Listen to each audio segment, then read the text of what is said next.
Le Classico arrive-t-il au bon ou au mauvais moment pour l'Olympique de Marseille? Deux chroniqueurs ne sont pas d'accord. Jingle, on y va. Bah, ça arrive pour au bon moment pour Yvan Lemay, au mauvais moment pour Benjamin Couez. Le bon moment, Yvan Lemay, le sens du timing. Allez-y, vous avez 30 secondes, mon cher Yvan. Le bon moment, parce que quand tu sors d'une défaite comme ils ont connu hier, c'est toujours la meilleure des choses de rejouer un match important. S'ils arrivent à battre Paris, on oubliera le résultat de Nice. Les Parisiens, avec les problèmes actuels de communication, de blessés, le match de Bayern qui arrive, c'est le bon moment pour Marseille de jouer tout simplement le PSG. C'est difficile pour Marseille de jouer le PSG, les dernières années le prouvent. Là, on arrive à un moment où Paris Saint-Germain n'a pas fait une grande prestation contre Toulouse, Marseille a besoin de se relancer, il y a le Bayern derrière. C'est le meilleur moment pour l'OM pour jouer, oui, bien sûr. Mauvais moment, Benjamin Couez, pourquoi?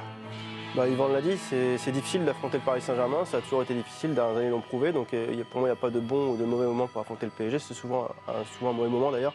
Et les dynamiques ne sont pas forcément contre le Paris Saint-Germain, le PSG sur deux victoires poussives, mais 2 victoires quand même, et l'Olympique de Marseille, la dynamique est inversée puisqu'ils viennent d'avoir une défaite. Puis je noterai aussi le retour de Marco Verratti qui va changer beaucoup de choses au Paris Saint-Germain. Aujourd'hui, il y a un gros problème au PSG, c'est cet équilibre au milieu de terrain. Marco Verratti est un élément essentiel et va faire son retour cette semaine au Vélodrome. Ce sera un retour très important et peut-être aussi le retour de Neymar qui va compter s'il est là. Neymar était de retour à l'entraînement aujourd'hui, vous l'avez appris peut-être en suivant le journal de Virginie dans la première partie. Alors bon, mauvais moment pour l'OM par Yvan Lemay, mauvais moment par Benjamin Couez. Là, c'est Mike Tyson. Oh, il y a un KO là? Ah bah oui, là, mais même pas de discussion possible. Mais qui est KO là? Parce que je pense que Benjamin est aveuglé par le PSG. Il le suit trop souvent, ça doit être ça. Enfin, s'il y a bien un moment, là, ça doit rendre aveugle. Et s'il y a bien un moment pour prendre le PSG, c'est aujourd'hui. Ah bah oui. Non mais vous vous rendez pas compte que le PSG, on ne sait même pas où ils sont. Alors tu me dis Verratti va rentrer. Ils sont leaders du championnat. Oui, leader du championnat. Je peux vous guider, je peux vous emmener. Oui, mais la grande différence, il y a la grande différence, c'est avant la Coupe du Monde, ils marchaient sur tout le monde, et aujourd'hui ils se font marcher dessus. C'est plus du tout pareil. Même contre Toulouse, ils ont été en difficulté. Ils sont en difficulté à peu près contre toutes les équipes. Ils ont joué Angers, même Angers les a mis en difficulté. Et là, vous n'avez pas Mbappé. Non, mais attendez, si c'est pas le meilleur moment quand il n'y a pas Mbappé, on me dit Verratti va rentrer, il n'a pas joué depuis combien de temps? Déjà, est-ce qu'il sera titulaire? C'est pas une certitude. Et je pense que Verratti, dans 3 semaines, sera meilleur. Et mine de rien, il y a le Bayern derrière, il y a tout ça. Donc s'il faut les prendre, c'est maintenant. Le Classico arrive au très mauvais moment pour le PSG. Voilà, exactement. Au très mauvais moment. Ah bah bien oui. sûr, ah ouais, raison. Ouais. Moi, je suis dirigeant du PSG, je fais l'impasse. Ah bah non, mais non, mais franchement. L'impasse. Non, je vais pas penser. Vous avez vu ou quoi? J'ai commencé un dry February parce que le mois est plus. Il y a moins de jours. Voilà. Non, mais L'actionnaire te vire non, mais comme le dit Hervé, justement. Non, le président, je préfère que tu dises le président. Hervé, le président. Non, mais je préfère que ce soit nos amis parisiens connaissent des problèmes d'effectifs, quelques absents, des blessures, mais dans quel état? Verratti, il a très peu joué après une longue blessure. Il y a Monaco qui arrive juste après. L'enchaînement des matchs est très complexe. Dans l'histoire du Paris Saint-Germain, on sait très bien que souvent, 1 ou 2 joueurs disparaissent blessés à quelques heures de leur début de saison qui sera contre le Bayern. Moi, je ferais énorme. Je trouve que ce Classico arrive au mauvais moment pour le PSG, dont l'objectif majeur, tu le sais Benjamin, c'est la Ligue des Champions, et je ferai énormément tourner et reposer beaucoup de cadres, notamment Messi, qui joue énormément et sur lequel le Paris Saint-Germain s'appuie. Exclusivement. Heureusement, parce qu'il est pas mauvais. Mais oui, il est bon. Non, mais tu te retrouves au cœur de la lessiveuse de calendrier incroyable du Paris Saint-Germain. Et il joue Monaco. On n'oubliera jamais. Oui, et après, Tanguy. Samedi. Non, mais Tanguy le Bayern. Samedi, Tanguy le Bayern. Je veux dire, ils sont au cœur d'une lessiveuse parisienne terrible. Alors, je veux bien qu'il y ait le retour de Verratti, et c'est vrai que c'est important, mais il ne sera pas c'est capital. Neymar non plus. Mbappé n'est pas là.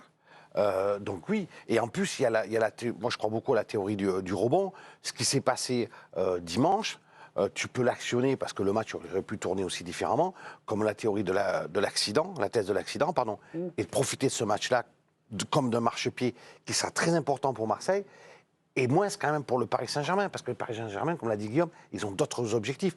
Même si pour Christophe Galtier, gagner la Coupe de France, Tu as 11 joueurs, c'est important. 11 joueurs sur le banc à PSG comme à Man City qui peuvent remplacer à tout moment, mais c'est pas le cas. Non, c'est non, pas le cas. Non. Et n'oublie pas, c'est quand même un élément capital, c'est que Marseille, quand même, Tudor n'a pas mis son équipe type. Dernier match, mais il va le mettre là. Sanchez, Payet, on en parlait, Payet, il sera remplaçant. Sanchez va jouer. Donc à un moment. Balerdi sera absent. Et le Balerdi ne sera pas là, c'est vrai. Ce qui peut aider, vu le 3e but qu'ils ont pris. Matteo Guendouzi a donné rendez-vous donc hier soir à son club formateur, le Paris Saint-Germain. Paris Saint-Germain. Enfin, on lui a demandé de répondre à la question du Classico. Il y a répondu, Matteo. C'est à vous. Ça va être un gros match. On sait qu'il y a de très bons joueurs des deux côtés. Et sur l'efficacité, je pense que ça va être. On va falloir qu'on soit bon sur les contre-attaques parce que c'est une équipe qui peut être très redoutable aussi devant par rapport à ça. Ils ont des joueurs de qualité qui peuvent marquer à n'importe quel moment. Mais voilà, on a fait de très bonnes choses aussi depuis le début de saison. On continue de progresser. C'est pas parce qu'on a perdu ce match-là qu'on sera moins confiant pour mercredi. Bien au contraire, on va bien attaquer ce match et on sera prêt. Bon, c'est un service après-vente où il y a des arguments en faveur de vos réponses, là, les copains, là.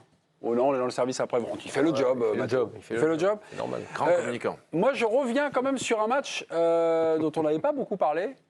C'est Monaco. Ils n'ont pas existé, les Marseillais. Après, c'est que le retour du vestiaire, comme hier contre Nice, là, il y a la furia du Vélodrome, il y a porté par 65 000 Changement de coaching supporters. aussi de Tudor sur ce match. Mais on voit peut-être. Oui, mais- On voit, tu disais, Oui, la rentrée de Malinowski. on voit l'OM trop fort peut-être. Non, mais on voit peut-être le PSG trop faible alors dans ces oui. cas-là, parce que.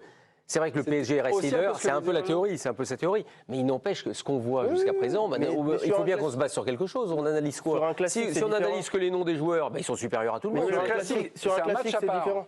Est-ce que c'est un match S'il y a à bien part un match qui a été, sur lequel les joueurs ont pris la mesure, c'est bien le classique contre l'Olympique de Marseille. Oui, oui. Le PSG, quand même, rate rarement ces rendez-vous-là, que ce soit au Vélodrome ou à domicile.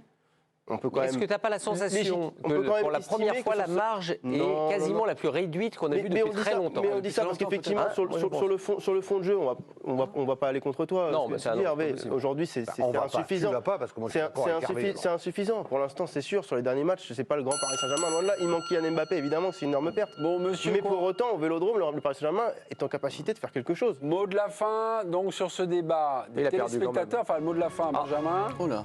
Et voilà. C'est le marquis qui s'impose. 68 à 32, Marquis. victoire de notre Yvan.